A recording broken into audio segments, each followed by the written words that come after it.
දැකලා තියෙනවා නොඑක් තැන්වල කියනවා මේ ඇක්ට් එක අමෙන්ඩ් කරන්න ඕන හෝ රිපීල් කරන්න ඕන කියලා. මගේ පුද්ගලික මතය මේ ජේෂ්ඨ මහාචාර්යවරයෙක් මම හිතන හිටපු සභාපතිවරයා අවුරුදු 5ක් ඇක්ට් එක අමෙන්ඩ් කරන්න ඕනේ. ඒක කරගෙන යනකොට රෙගියුලේෂන්ස් එක ක්ලෑෂස් තියෙනවා. 2019 අපිට කැබිනට් අප්‍රූවල් ලැබුණා ඒ ඇක්ට් එක අමෙන්ඩ් කරන්න.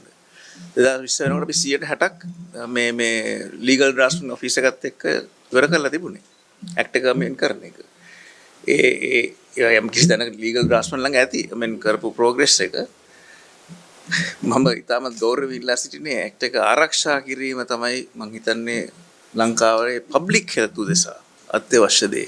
ඇක්ට් එක අමෙන්ඩ් කළ යුතුයි. හැබැයි ඒක අයින් කිරීම මම හිතන්නේ ඉතාමත්ම රිට්‍රොග්‍රෙසිව් පියවරක්. වියදම් කරලා quality assured life year එකක් ලබා ගන්න පුළුවන්.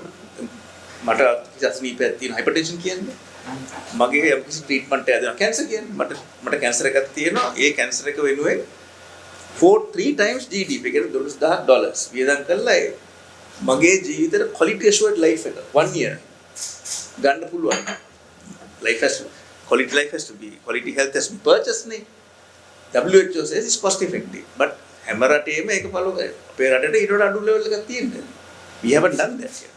එහෙම cost effective medicine threshold කරන්නේ නැතුව highest price medicines වලට යෑමේ ලොකු ප්‍රතිපාදක තියෙනවා. එකකින් වෙන්නේ අර high blood pressure වලට එහෙම අවශ්‍ය බෙහෙත් නැති වෙනවා. This total income divided by population. Right about $4,000 කියලා කියනවා. Yeah. So what the stand without medicine clear. You need to spend 3 times that on No, up to 3 times. Let's say somebody comes and says here is a brand new medicine to breast cancer. This is going to give you so much benefit. ඒගොල්ලෝ බලන්නේ with evidence per capita income එක 3 ගුණයක් දක්වා $12,000 දක්වා වියදම් කරලා quality life එකක් ගන්න පුළුවන් patient. ඒට වැඩි නම් WHO says it's not cost effective. In Sri Lanka it should be less, but that's a different matter. So I mean the bottom line is we are spending a lot but we are not focusing, as Priyadarshini said, on the most important medicines. As a result, we are running short of atorvastatin, metformin, and all the drugs which can treat thousands more than 1 or 2 people. That's why I said, sir, that we can purchase actually 10%, using 10% of the money, we can purchase 700 medicines that we require for the country. Yes, we ask something. What are considered to be essential drugs? Essential. There are altogether, sir, about 600 odd essential medicines. So 1,400 drugs are categorized into vital, essential and non-essential. So the vital ones, there are 16 vital. There are about 600 essential and there are about 700 non-essential. And that list is dynamic. Yeah. That is WHO has a model list for countries to follow. Yeah. Okay. So out of that, we can all the 1,400 list that we have, we can purchase 700 of those medicines using just 10% of the drug budget. That's what we are showing, right? And so what's happening? Yeah, we are spending 70% of the drug budget to purchase just 8% of the medicines. Just repeat that step once again. Yeah, we are spending 70% of the drug budget to purchase just 115 medicines out of that 1,400, which is only 8% of the total list of medicines. So, if we prioritize spending for the essential medicines, then we can actually avoid most of these shortages. People. So, with permission of Asita, how does this affect the average man? We are talking of billions and billions. How does it affect Pereira, Silva, and Mohammed probably on the street? That is what he is interested in. He might be interested in corruption and all true. But as a family physician, I am using Asita's slide. If you have diabetes and pressure, you use 5 drugs. In 2020, you spend 3,118 rupees for those 5 drugs. In 2022, sir, you are spending 7,029 for a drug.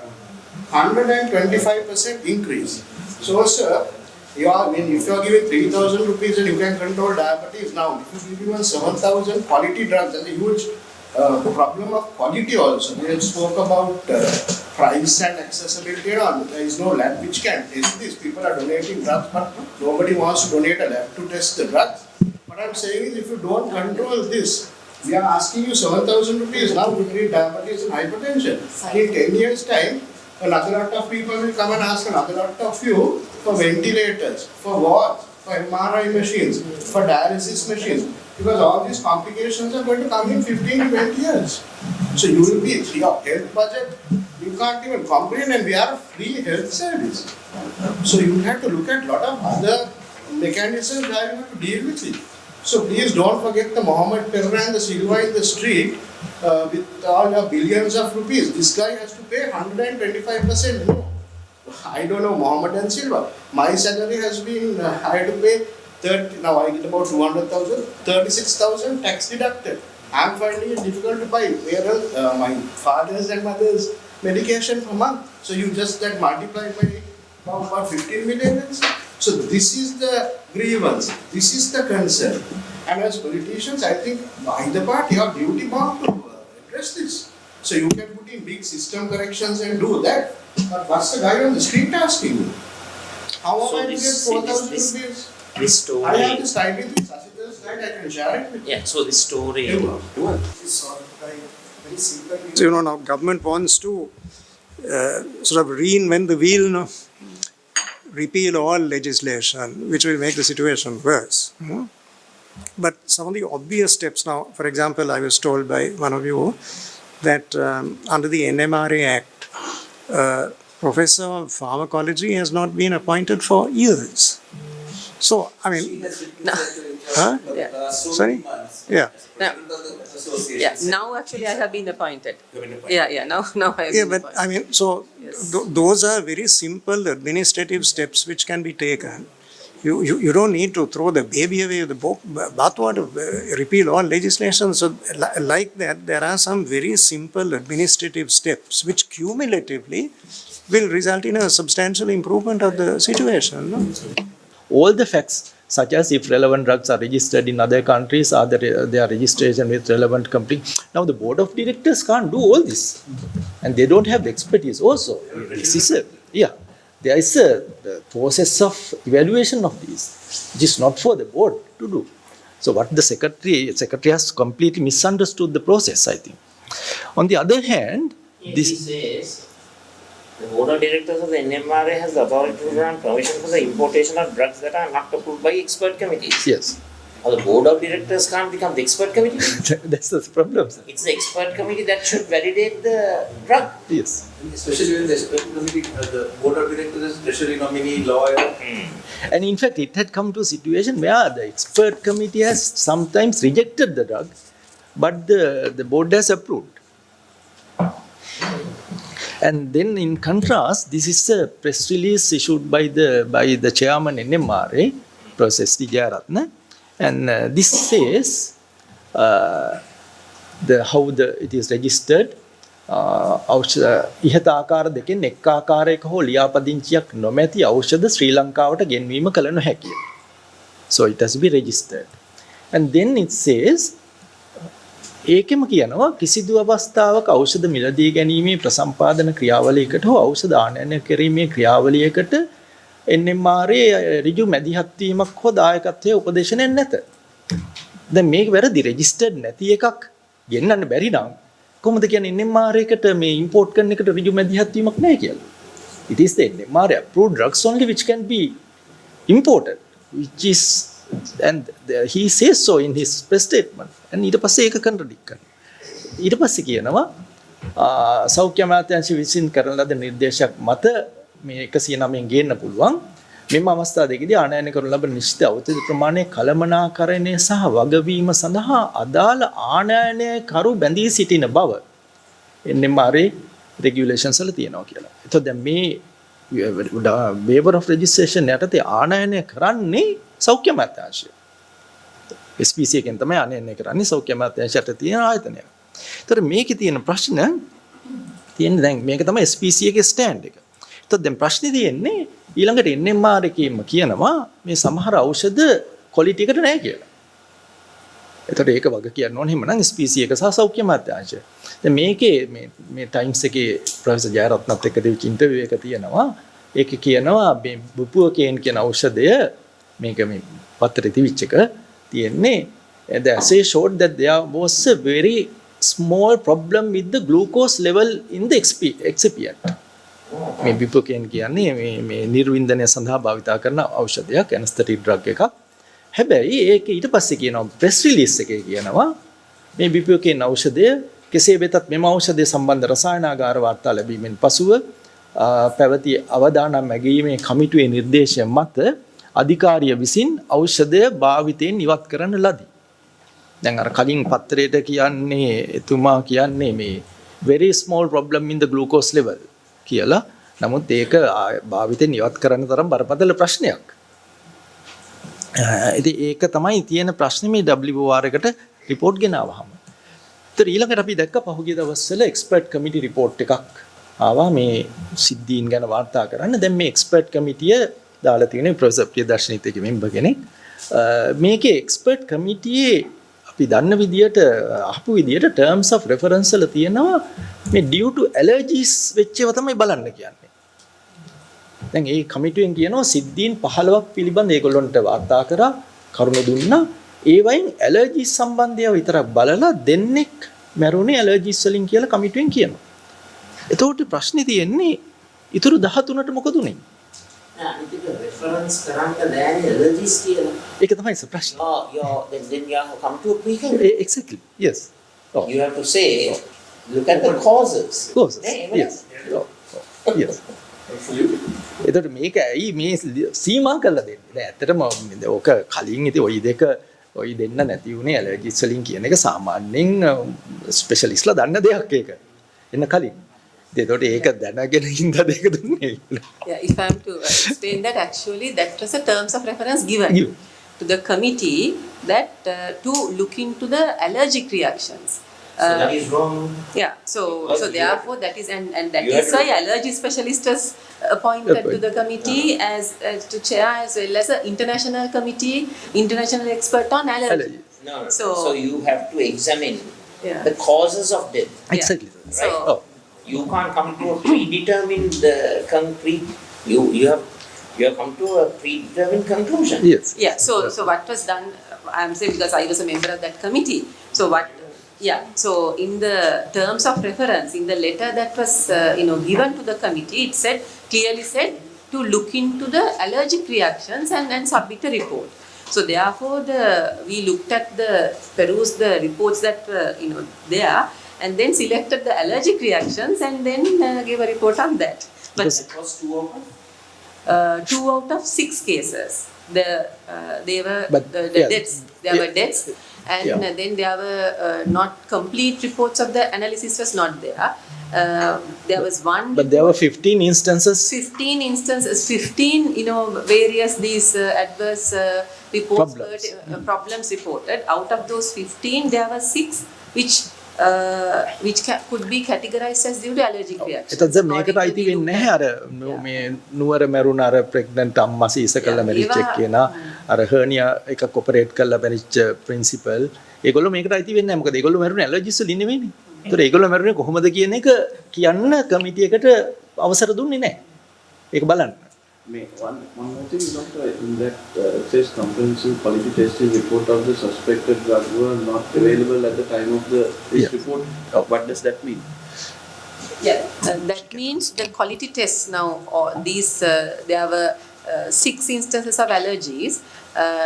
The quality reports of the drugs that were incriminated, in those, the reports were not available. Because,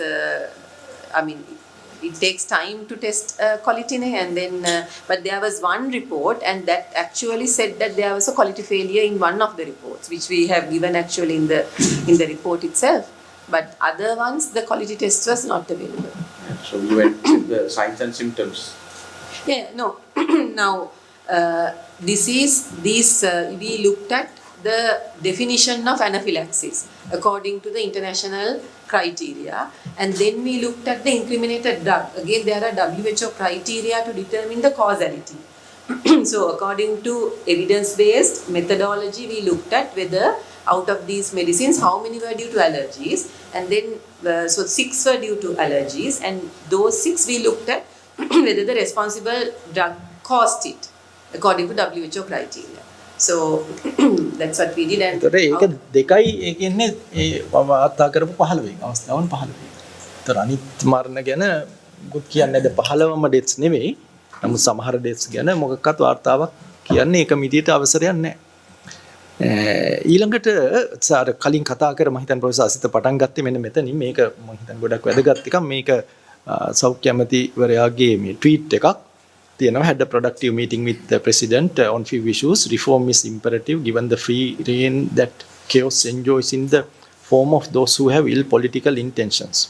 First and most important, NMRA and SLMC Act are to be completely repealed to allow a more open and fair market.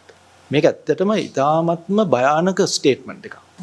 ඒ වගේමයි sir මේකෙන් අතරම කරන්න දේවල් තියෙනවා professor Priyadarshini සමහරව mention කරා මේක මේ NMRA එකේ ඇක්ට් එක amend කළවත් රිපීල් කළවත් එහෙම නැත්නම් මේ FDA MHRA purchase ගන්න කියලාවත් ඒක දැනට කරන්න පුළුවන්. එහෙම කියලා මේක විසඳෙන්නේ නැහැ. NMRA ඇක්ට් එක රිපීල් කරා එහෙම නැත්නම් amend කරා කියලා දැන් තියෙන කිසිම ප්‍රශ්නයක් විසඳෙන්නේ නැහැ.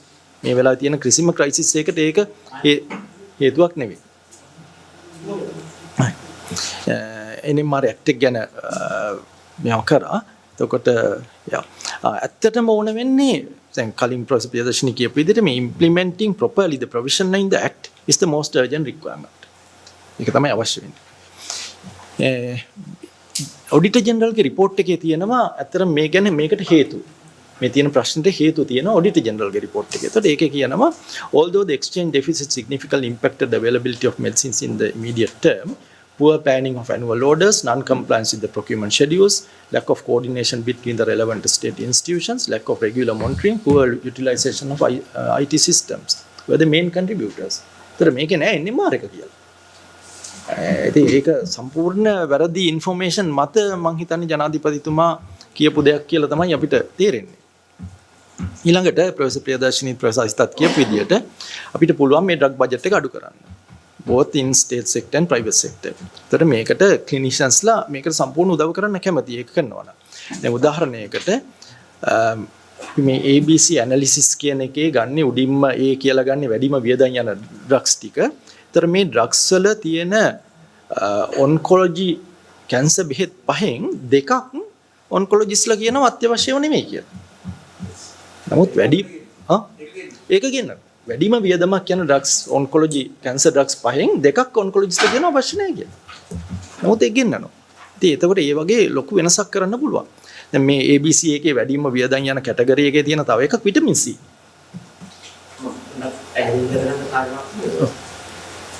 මේක මොනවා පෙන්නක මෙන් අහුවට දැන් ඔය drugs ගෙන්නනකොට Talabasing uniformity of acceptance එකක් තියෙනවා among the medical experts. මම අහලා තියෙනවා correct me if I'm wrong. Some oncologists may say yes. Some oncologists may say මම කියන්නේ profession එකේ ඕක ගැන නිකන් divergences තියෙනවා. සර්. yes. ඔකට මේ ගෙන්නන එක සමහරු කියනවා අවශ්‍යයි. සමහරු කියනවා අනවශ්‍යයි. මම මේ කාරණාවේ වෙන මොනවද කියන්නේ? Can there be some sort of a consensus? ඒක තමයි among the medical practitioners. පුළුවන් සර්. සර් ඇත්තටම මේකට හේතුව තමයි that we should not accept medicines to be included into the list based on individual request. It should come through the professional college. අනිත් එක sir මෙහෙම එකක් තියෙනවා. college එකත් ඒකේ යන cost එක consider කරන්න ඕනේ. දැන් නැත්නම් සමහර වෙලාවට අපි දකිනවා college එකෙන් උනත් කියන්න පුළුවන් මේ බෙහෙත අපිට අවශ්‍යයි ඒක නිසා දෙන්න කියලා without really looking at the cost effectiveness and the total cost required.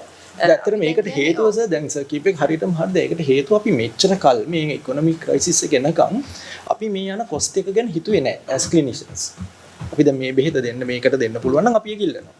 ඒක තමයි ඇත්තටම තියෙන සිටුේෂන් එක. නමුත් මේ තියෙන සිටුේෂන් එකත් එක්ක මේ ප්‍රොෆෙෂනල් කොලෙජස් වලින් සම්පූර්ණයෙන් එකඟතාවය යොකලා තියෙනවා. මේ කොස්ට් එක ගැන හිතලා කොස්ට් එකට ගැන හිතලා මේ ඩ්‍රග්ස් ඉල්ලමු කියන එක. ඇත්තටම මේක නිසා තමයි අපි කොලෙජස් ටික එකතු වෙලා අර ප්‍රොෆෙසර් ප්‍රියදර්ශිනී කියපු විදිහට මේ ෆෝමියුලරි එක MSD එකේ ඩ්‍රග් ලිස්ට් එකේ තිබිච්ච 1400 850ට අඩු කරන්න පුළුවන් වුණේ ඒක නිසා. ඒතර අපි ඩ්‍රග් 400ක් 500ක් අයින් කරා.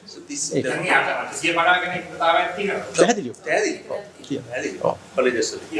මේකෙත් ඔන්කොලොජිස්ට්ලා කියන මේ තමයි දැන් ඔන්කොලොජි ප්‍රොෆෙෂනල් කොලෙජ් එකෙන් දීලා තියෙනවා මේ ටික අපිට දෙන්න. හැබැයි අපිට ඒ ටික තියෙනවා. ඔව්.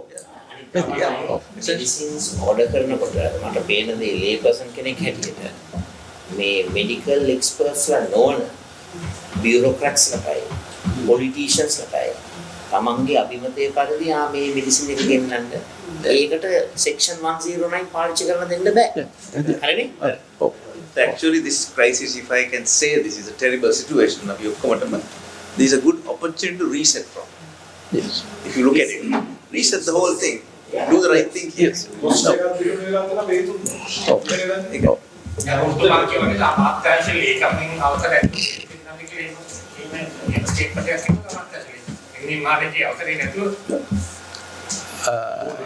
එන්නිමාරේ අප්‍රූවල් කළ යුතුයි ස්ටේට් ඔව්. මන්ත්‍රීවරයා කියන්නේ.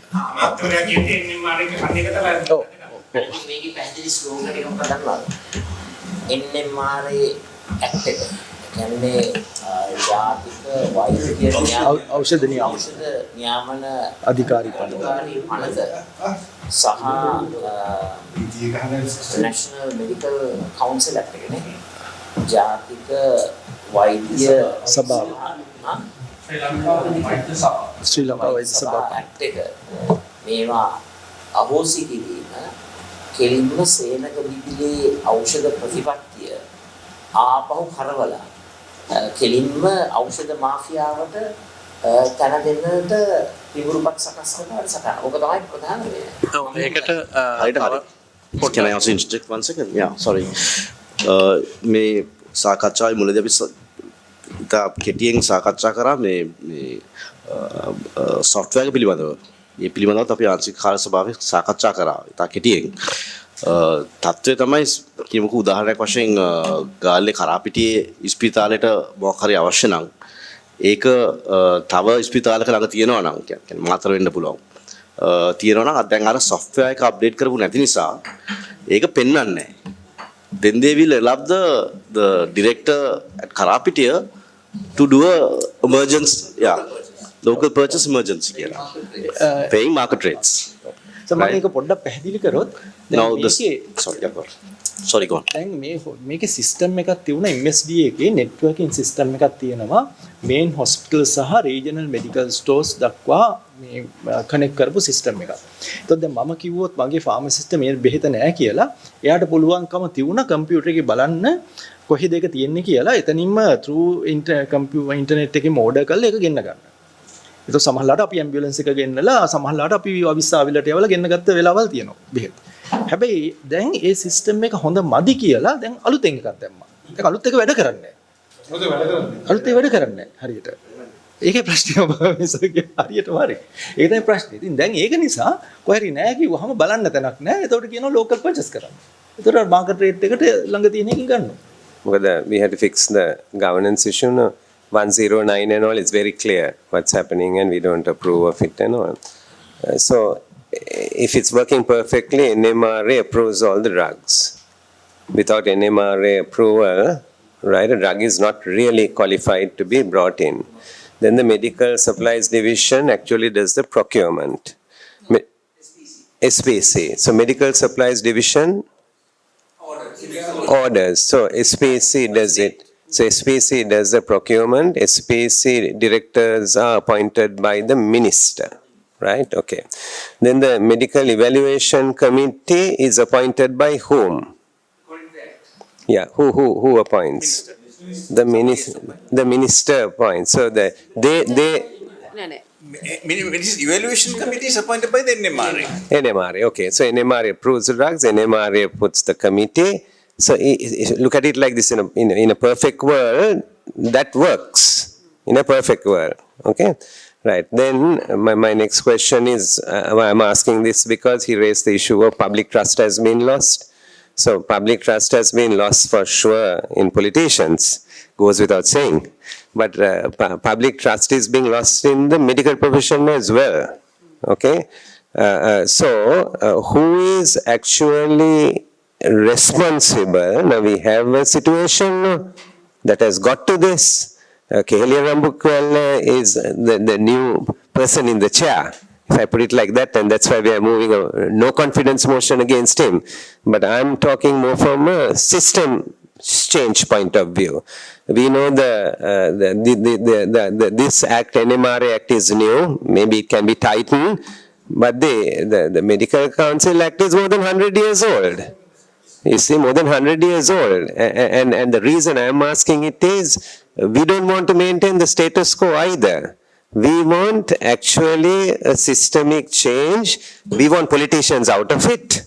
And we want it to really work. So we like to hear your opinions on that. Because from the public's point of view, they lost trust in us. If they lose trust in the medical profession, the country is really, really deteriorating into a very, very dangerous place. And the other controversial issue which comes at every election time is the medical profession is a privileged profession, where Sri Lanka is one of the few countries in which they are allowed to work in government and in the private sector at the same time.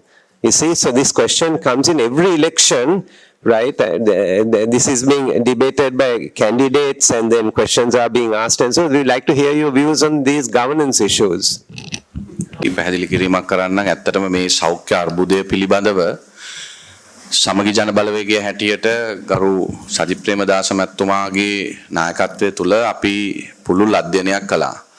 ඒකේ ප්‍රතිඵලයක් හැටියට විශේෂයෙන්ම සෞඛ්‍ය ශාස්ත්‍රයේ වෘත්තීය සමිති, ඒ වගේම GMO එක, ඒ වගේම අනිකුත් ස්ටේක් හෝල්ඩර්ස්ලත් එක්ක අපි සාකච්ඡා කරලා මේ ප්‍රශ්නේ අපි තේරුම් ගත්තා. මොකද අපිට පෙනුණා විශේෂයෙන්ම එක පැත්තකින් ඖෂධ හිඟය, බාල ඖෂධ රට තුළට ගෙනීම, ඒ වගේම වැඩි මිලට ඖෂධ මිලදී ගැනීම, හදිස්සි මිලදී ගැනීම සහ විශේෂයෙන්ම රජයේ රෝහල්වල යන්ත්‍ර සූත්‍රයෙන් MRI scan, CT scan, CAT lab වල එතනින් ගියාපුවාම ලීනියර් ඇක්සලරේටර්ස් වල තියෙන අංගහිගතාවයන් තියෙන ඒවා හරියට භාවිතා නොකරන්න පුළුවන් තත්ත්වයට පත් වෙලා තියෙන එක පිළිබඳව, ඒ වගේම විශේෂයෙන්ම වෛද්‍යවරු රට අතහැර යාම, මේ කාරණා පිළිබඳව අපි පුළුල් වශයෙන් කතා කරලා අපි ඒ නිසා තමයි ඇත්තටම කෙහෙලිය රඹුක්වැල්ල ඇමතිවරයාට විරුද්ධව විශ්වාසභංග යෝජනාව ගේන්න තීරණය කරේ. ඒකට ප්‍රධානම හේතුව තමයි අපි දන්නවා දූෂණය, අක්‍රමිකතාව, නාස්තිය දිගින් දිගටම සෞඛ්‍ය අමාත්‍යාංශයේ සිදු වුණා. නමුත් මේ ආකාරයෙන් සිදුවෙන ක්‍රමවේදයක් අපි දැකලා තිබුණේ නැහැ. එතකොට අපි විශේෂයෙන්ම මේ විශ්වාසභංග යෝජනාව ගේනකොට අපේ අරමුණ බවට පත් වෙලා තියෙන්නේ දින 3ක් තියෙනවා මේ විශ්වාසභංග යෝජනාව. ඒ දින 3ේදී අපේ පාර්ලිමේන්තු මන්ත්‍රීවරුන්ට මේ සෞඛ්‍ය ශාස්ත්‍රයේ පත් වෙලා තියෙන ඉරණම සහ වෙන්න යන මේ විනාශය පිළිබඳව රට දැනුවත් කරන්න පුළුවන්. අපි දන්නේ නැහැ මේක කෙහෙලිය රඹුකැල්ල දිනයිද නැද්ද කියලා. හැබැයි රටේ ජනතාව දැනුවත් කිරීම අපේ වගකීමක්. ඒ වගේම විශ්වාසභංග යෝජනාව ගෙනීම විපක්ෂයේ වගකීමක්. ඉතින් අපි මේ වෙනකොට අත්සන් දසලක්ෂයක් ලබා දීමේ වැඩසටහනක් ක්‍රියාත්මක කරගෙන යනවා. අපි ලෝක සෞඛ්‍ය සංවිධානයට ගියා. ඒ වගේම අපි FR එකක් දානවා එතුමාට විරුද්ධව. ඒ වගේම අපි සමාජය දැනුවත් කරමින් යනවා.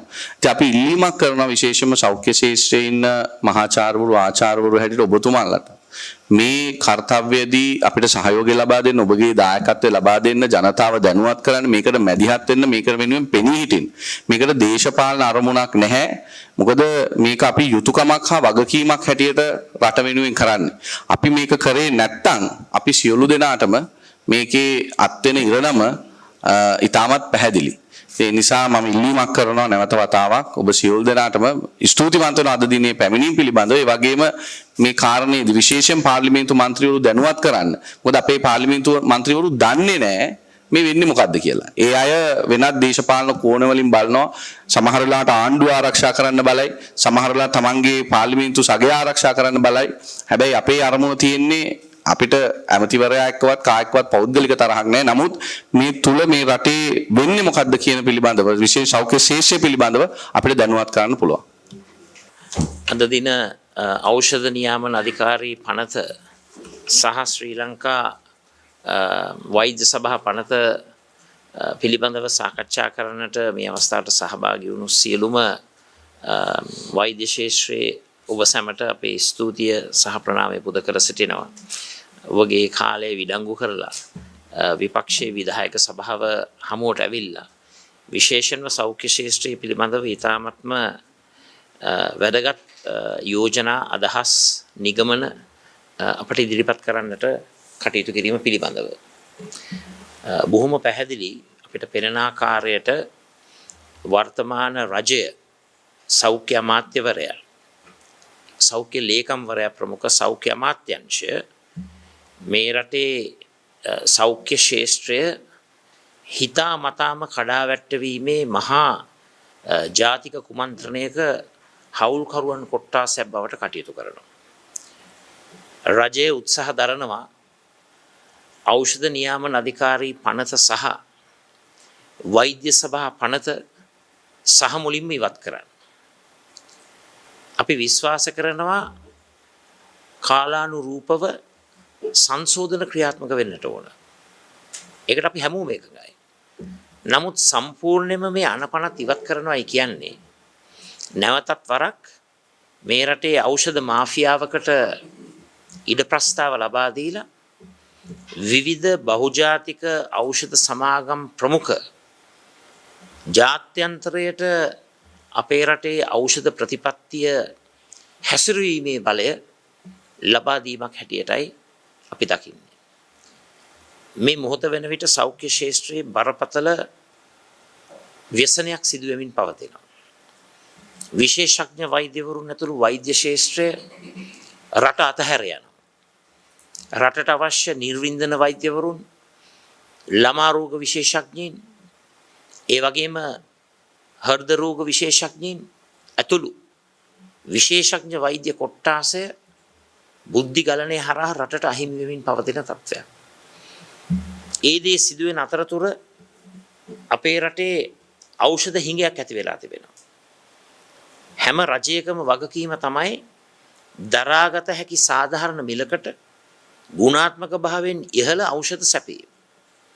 ඒ වෙනුවට රජය කරන්නේ අනපනත් උපයෝගී කරගෙන ප්‍රසම්පාදන ක්‍රමවේද බැහැර කරලා අමාත්‍යවරයාගෙත් ලේකම්වරයාගෙත් පාලකයන්ගෙත් හිතුමතයට ගජමිතුරු ධනවාදයක් ක්‍රියාත්මක කරමින් තමන්ගේ හිතවතුන්ට මේ රටේ ඖෂධ ගෙන්වීමේ ඒ වගේම වෙළඳපොළට නිකුත් කිරීමේ බාල ඖෂධ මාෆියාවක් අද අපේ රටේ ක්‍රියාත්මක වෙනවා.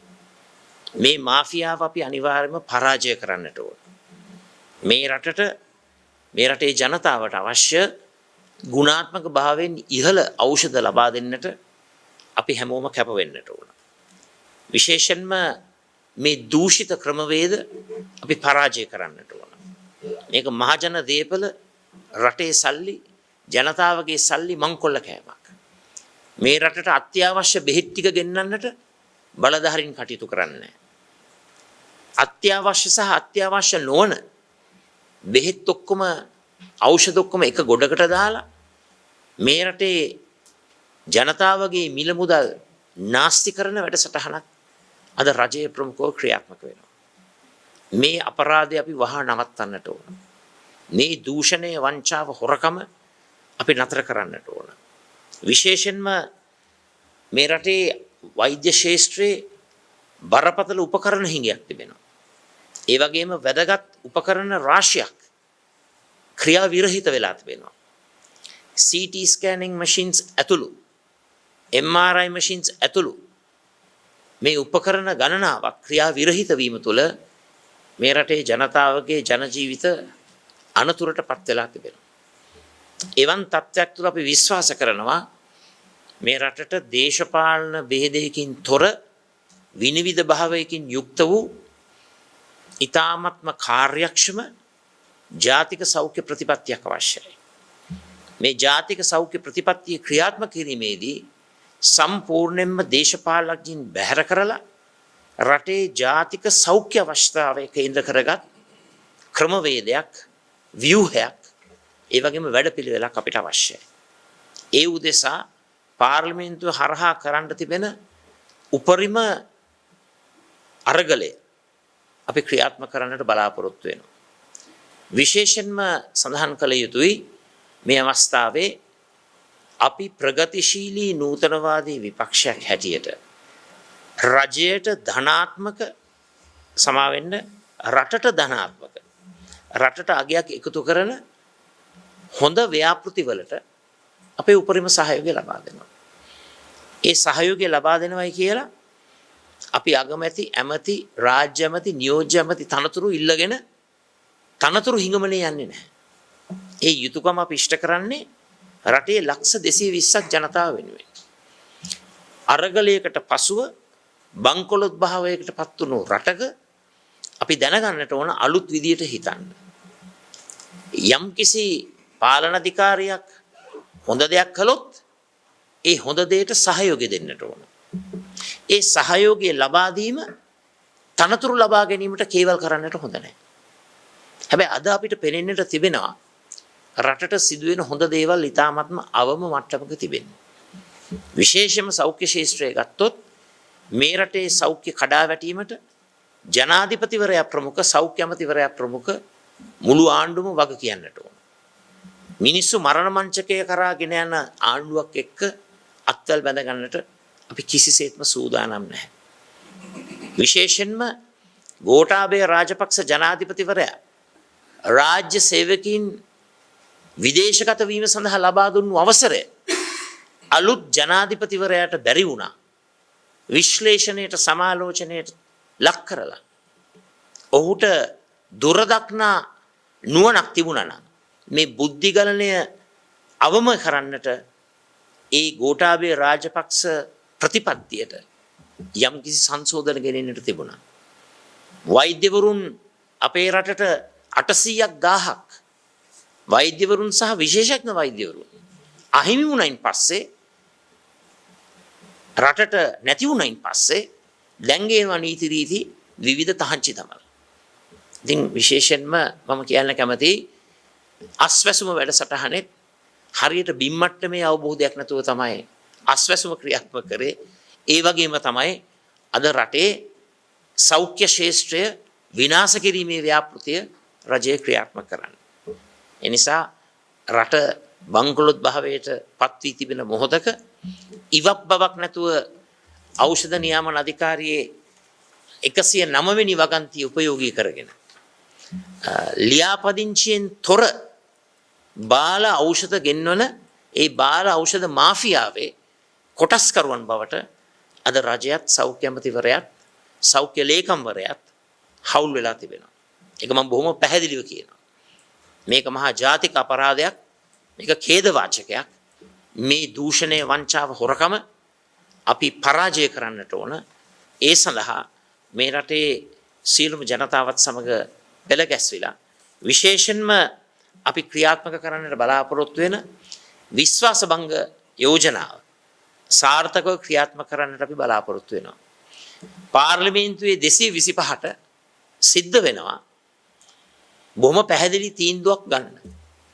මිනිස්සුන්ගේ පොදු ජනතාවගේ ජීවිත සුරකීමේ පැත්තේ හිට ගන්නවද?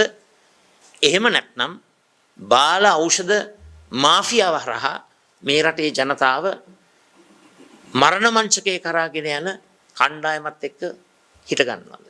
ඒ තීන්දුව ගැනීම මං හිතන්නේ ඊළඟ පාර්ලිමේන්තු සැසිවාරයේ 225 දෙනාටම ගන්න තිබෙන තීන්දුවක්. අපි නම් අපේ තීන්දුව අරගෙන හමාරයි. අපි හිටගන්නේ මේ රටේ පොදු ජනතාවගේ පැත්තේ ජනතාව ජීවත් කරන පැත්තේ. රාජ්‍ය පාර්ශ්වයට සම්බන්ධ ජනාධිපතිවරයා පත් කරගත්තු ඒ පොහොට්ටු පාර්ශ්වයට සම්බන්ධ සිළු දෙනාට තීන්දුවක් ගන්න සිද්ධ වෙනවා. හොරකම වංචාව දූෂණයත් එක්ක හිට ගන්නවද? එහෙම නැත්නම් රටේ පොදු ජනතාවත් එක්ක හිට ගන්නවද කියන කාරණාව.